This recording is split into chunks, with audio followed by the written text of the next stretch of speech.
Hello and welcome to The Gaggle, where we challenge and, if necessary, destroy media narratives. I'm George Samioni. With me today, of course, is co-founder of The Gaggle, Peter Lavelle, host also of RT's talk show, Crosstalk. Well, it was a very interesting weekend. The Czech Republic announced that it will expel 18 Russian diplomats. And this is to be punishment for Russia for Russia's alleged involvement in an explosion in an arms depot in 2014. So something that happened almost 7 years ago. And the Czechs were immediately supported by the UK government, and thankfully congratulated the Americans, congratulated them, and then some of the same cast of characters made an appearance on the scene. Luke Harding, and of course um, the what's the name of the name escapes me, the famous organization. Repo.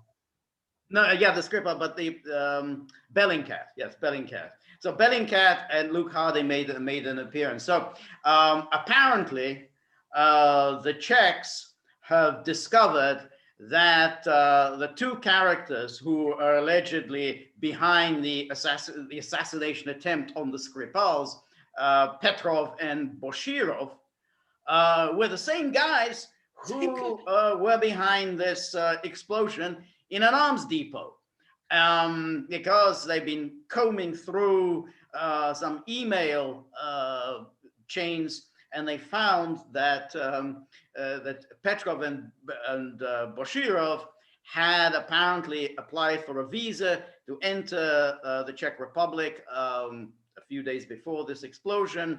While in the Czech Republic, they had a couple of other passports at their disposal, and conveniently sent an email saying, can we please visit this arms depot? And apparently they were allowed to visit the arms depot. Very convenient, amazing how a trained GRU agent leave a paper trail behind, sending messages, just like they travel together to London. Same couple, same crowd, go off again, traveling together. You think, well, hey, shouldn't intelligence agents be a little bit more cautious? But anyway, leave that aside. So this, we're told that they went there, obviously, to case the joint, and lo and behold, there was an explosion, and then they left on the day of the explosion. Just like that. Just like that. Now, there are obviously a few questions that arise, which is, well, Petrov and Boshirov, the British have been going on and on and on about him since 2018, since the Skripal's business. They even made a lengthy appearance on RT for an interview with Marguerite Simonian. So all that, no, it didn't ring a bell. I mean, they came there, they asked, when they asked to visit this arms depot, they conveniently also sent their passport photographs. So again, no one put two and two together. They had to wait till 2021. But then we were told by Bellingcat that the reason for this Russian sabotage was that these arms were to be transferred to either Ukraine or to Syria by a Bulgarian arms dealer who conveniently was poisoned sometime later. And today we've been told by the company that was owned by this Bulgarian arms dealer that there were no plans to send any arms to Ukraine and Syria. And so now the Czechs said 18 diplomats are to be expelled. And then the Russians, of course, retaliated and with furiously, and didn't do the tit for tat that they reserved for the Americans and the British. They expelling 20 diplomats. In the meantime, the British have suddenly taken on for themselves the salvation of Ukraine, having the Biden administration having changed its mind about sending warships into the Black Sea. The British government announced that we will send 2 warships into the Black Sea, and we will be there in May. So it's kind of hard to figure out exactly what's going on here. Um, we can speculate. And I think that one thing that is very interesting, and just in other note, is President Macron's interview yesterday on Face the Nation. And it's very interesting because, of course, this is a classic American journalist. And she, of course, did the usual thing. She asks Macron, what is actually going to stop Vladimir Putin from invading? Nice balanced question. And Macron responded by saying that what we need is a political process to deal with some Ukrainian regions and to pacify for stability and peace for Ukraine and the Ukrainian people. And then he again emphasized the need for dialogue with Russia. So what it does look like there's a kind of a sharp division that is beginning to emerge within the Western alliance, quote, alliance, unquote, between the war faction, the one who seemed to be gung-ho for war, and the British now seem to be in the lead of that, and the more sensible Macron-Merkel thing. And it may be that somehow Biden's kind of decision to have a phone call with Putin and to at least make respectful gestures towards Putin, apart from the sanctions, along with his decision not to send the warships into the Black Sea as being too provocative, that maybe that has triggered some kind of an onslaught within the deep state, NATO, the Atlantic establishment, the crowd that had sabotaged Trump for years, and that this is what it's all about. But again, we're simply speculating. All right, Peter, what's your take? Yeah, I mean, first of all, it's the new Europe versus the old Europe. I think, to use Rumfeld's description. Obviously, for me, is the timing of it all, something that happened 7 years ago. They have these two characters that they should have rang a bell with the Skripal affair, but apparently it didn't. I mean, because I didn't know any of this until today, actually. Right. And interestingly enough, we have pharma diplomacy involved here, because the Czech foreign minister was supposed to go to Moscow to discuss the Sputnik V vaccine, and because there is a shortage of it in Europe, and Europe's experience with their own is not stellar. So, I mean, that's adding on to this here. I don't understand why the Czech Republic is being foisted upon us in all of this here. That is a bit mysterious to me. Or as I started out saying, it's to show the sharp division between New Europe and Old Europe. But I don't understand what the Czechs get out of it. I mean, throwing out 20 of their diplomats, it's going to be pretty hard for them to run their embassy. Right. No, that's a big thing. I mean, they don't have. I don't know who's left. Okay. Right. Yeah. And so, I mean, I think my personal opinion, we're in the middle of something. Okay. Where it's going to go next. Right. Now, obviously, this is one thing our viewers have to understand. There's a deep, deep paranoia with the Atlanticists in Washington. They don't want the alliance to fray. Okay, we keep getting one incident after another to keep the unity, because the Czechs have been more or less positively disposed to Russia. I mean, they have an energy relationship, for example, and that was one of the retorts that the Russian foreign ministry has. I mean, why would we be interested in doing anything remotely like that 7 years ago, an arms dump? Right. I mean, what's so interesting about this arms dump? I mean, there are plenty of weapons floating around the world, and a lot of them went to Syria. So right. No, that's plus the grift called Ukraine. Why send old? I mean, are these Soviet? I mean, are these Czech? Well, I've read reports saying these are World War I, World War II arms. I don't know, but one would have thought an arms depot, I mean, unless you're observing safety protocols, they're likely to explode. I remember we had that explosion in Lebanon, was it about a year or so ago, which was devastating. This was actually not even that devastating. A couple of people were killed. To this day, munitions that were used during World War I every once in a while, one of them goes off, okay? And they didn't find them all, okay? Anyway, that's beside the point here. My point is about this arms is that why in the world would they want to send it to Ukraine when they can build the American taxpayer to send all these new stuff, okay? To make sure they're compatible with NATO standards and all of that. This arms thing doesn't make any sense to me at all. I didn't even know about this arm. I didn't even know one blew up until today, okay? I'm sorry. I don't follow arms dumps. I also missed it. Incidentally, there was also, which others have pointed out, that there were actually two explosions. There was one in October and there was one in December. Now, Petrov and Boshirov, who sound like a kind of a Russian comedy duo, Petrov and Boshirov, their fingerprints are on the October explosion. Now, what about the December explosion? Who's behind that one? Okay, so here we have these two Russian characters that also played a role. I guess they called central casting. We need two Russians, okay? But a thing that's happened again, and the media will tie themselves into a pretzel. Either these two guys are James Bond or they're Keystone Cops. I mean, you can't have them both simultaneously. They do this over and over again, and they look foolish about it. I mean, what we know about this story is just bizarre. I mean, if I had made this story up, you'd just say it's too silly, it's just too silly. Right. But I mean, it's certainly, for me, it's always trying to keep the alliance together. They're terrified of it fraying. And believe me, I mean, particularly in Western Europe, they're gonna say, oh, Ukraine again, what?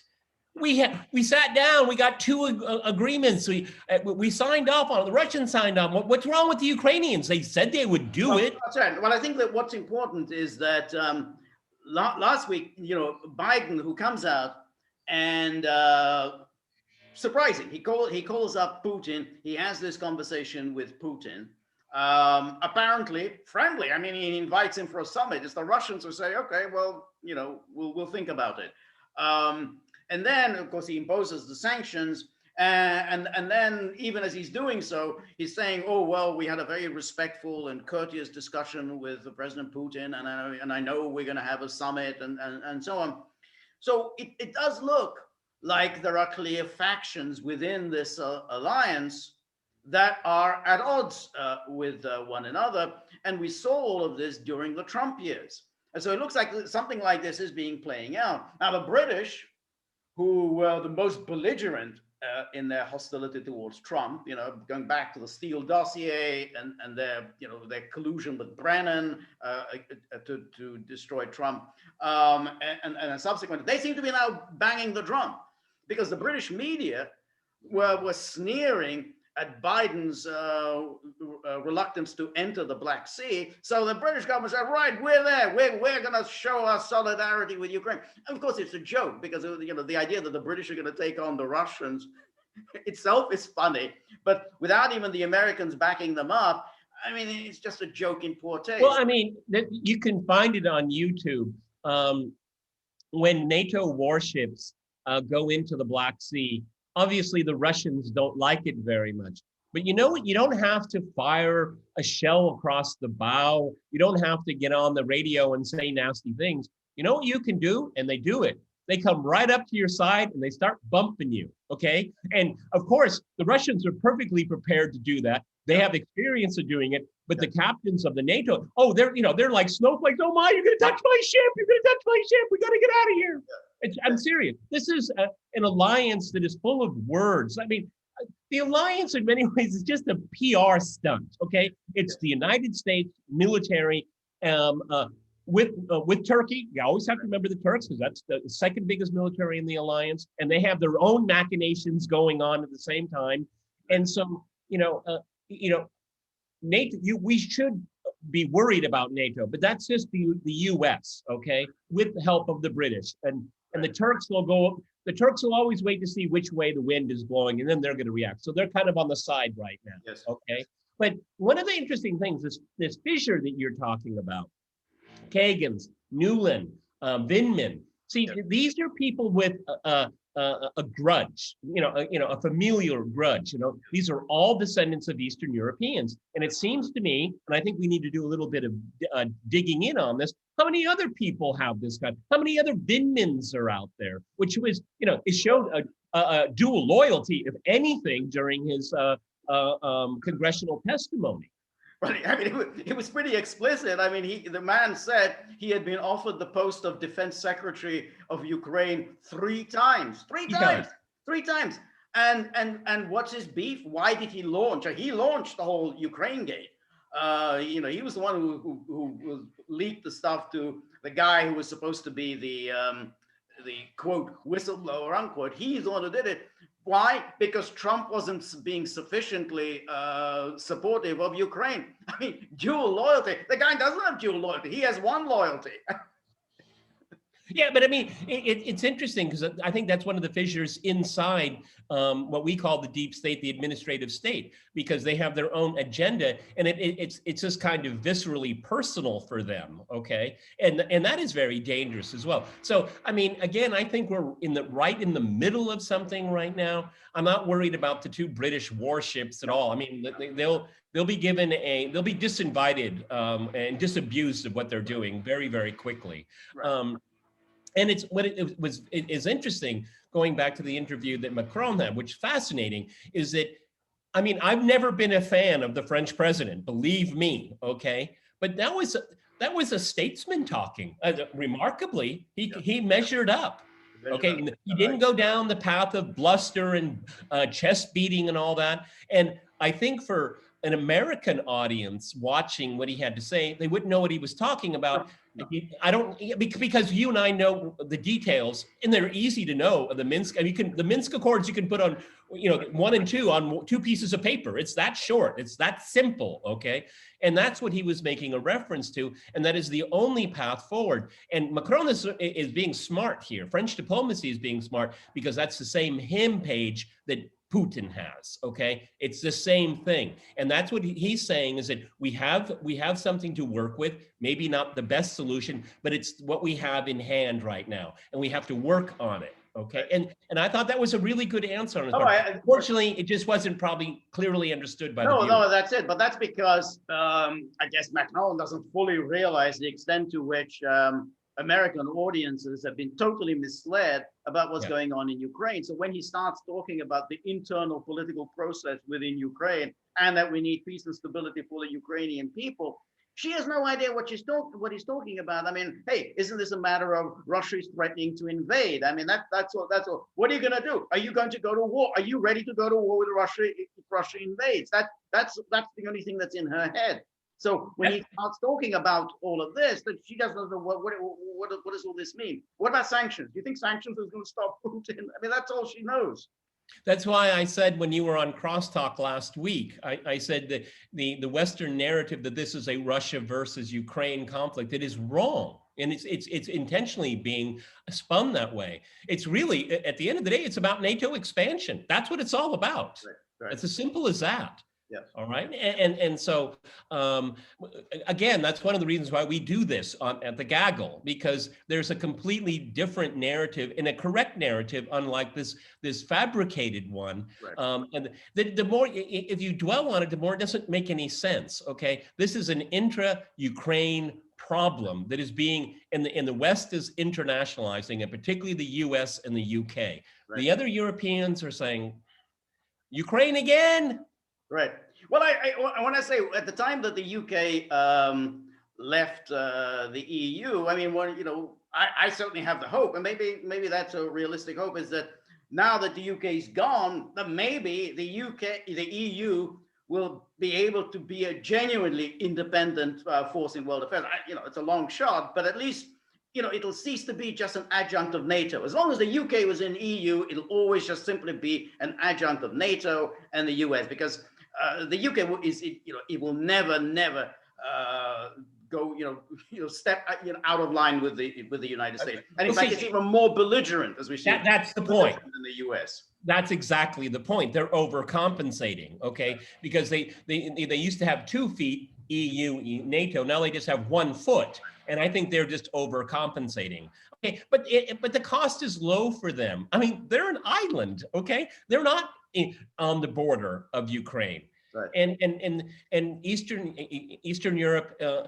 This is just another headache for them. Okay, and of course it's for like the Poles. They're always looking to score brownie points because they want to sit with the adults at NATO. Right. They're so tired of sitting at the kids' table, and they're forever designed to sit at the kids' table. And it really annoys them. It really does annoy them. Because I remember, you know, when I was an undergrad, I was a graduate school, the number of Poles professors that I had was remarkable, and very smart people, but they had a grudge, and it was very clear. And they'd say, Peter, you do not understand these Russians. We Poles, we understand well, okay? Right. Yeah, it's Eastern Europeans. And we going back to this, the members of the deep state, they believe that they have some kind of unique ability to interpret Russia, okay? And it's animus. I mean, it's hatred. Right. No, that's right. I mean, you remember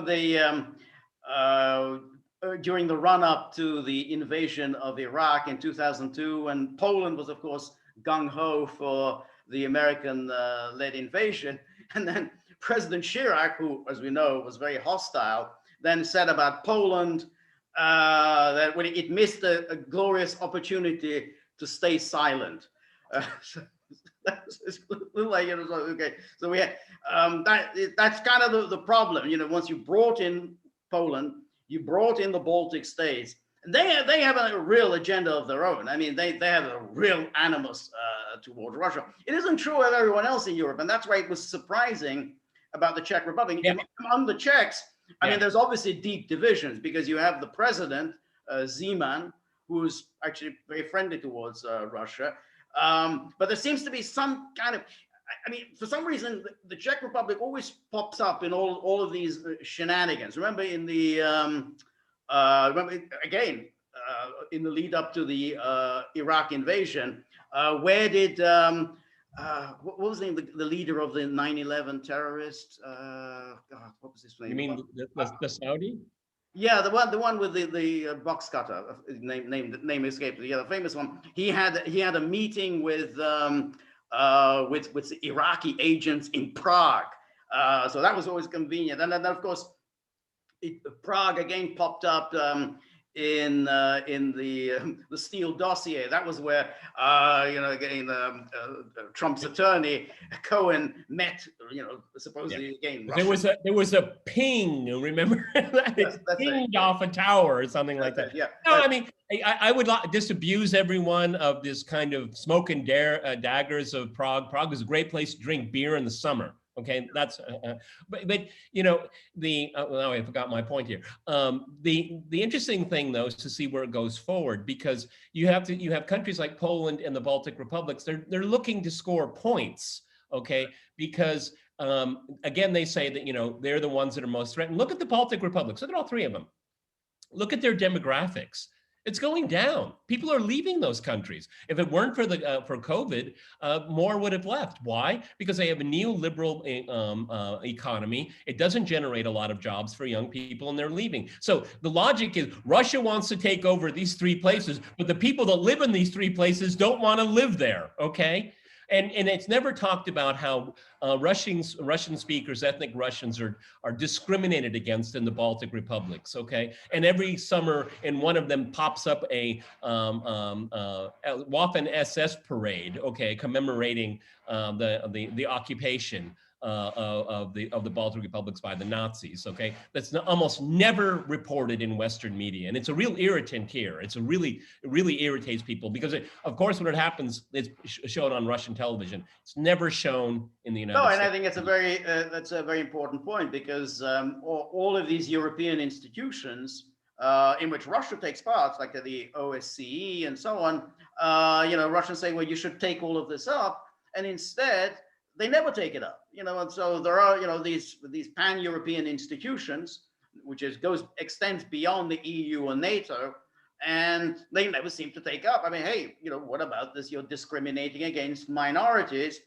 and this is supposed to be contrary to values. These are, remember, NATO is a values organization, so discriminating against minorities should be an issue that a values-based organization should take very seriously. It never does. So that's just the way it goes. The point I wanted came back into my head here. Again, this 7-year hiatus. It really irritates me. It really irritates me, and suddenly comes to light right now.